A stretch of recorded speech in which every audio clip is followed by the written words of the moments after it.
Most of you are probably unable to name a single president of the Third Republic, but I'm going to introduce you to one you won't soon forget. Félix Faure. As president, he didn't accomplish much, but he's remembered for two things. First, he's the only president to have died within the walls of the Élysée Palace. And second, he died from a blowjob. Well, honestly, we don't have all the details, that's the most common story, but apparently it's still pretty funny.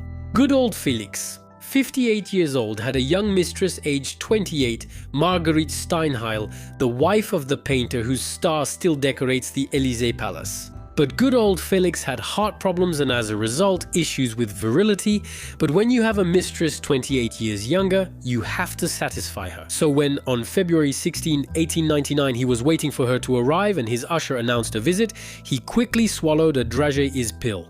The Dragées were zinc sulfate pills serving as the Viagra of that era. Except it's not Marguerite, it's the Archbishop of Paris, and when he leaves, well, here comes Albert Friend of Monaco requesting an audience to talk about the Dreyfus affair. And since the topic is heated, Félix gets upset and his blood pressure rises. And when finally it's Marguerite who comes to see him, Félix thinks he should probably pop another pill. Except still quite upset by his meeting with Albert of Monaco and eager to pay his respects to Marguerite, Félix has a stroke on the sofa in the blue salon. Marguerite slips away to avoid a scandal, but it will eventually come out anyway. Félix Faure died in the arms of his mistress.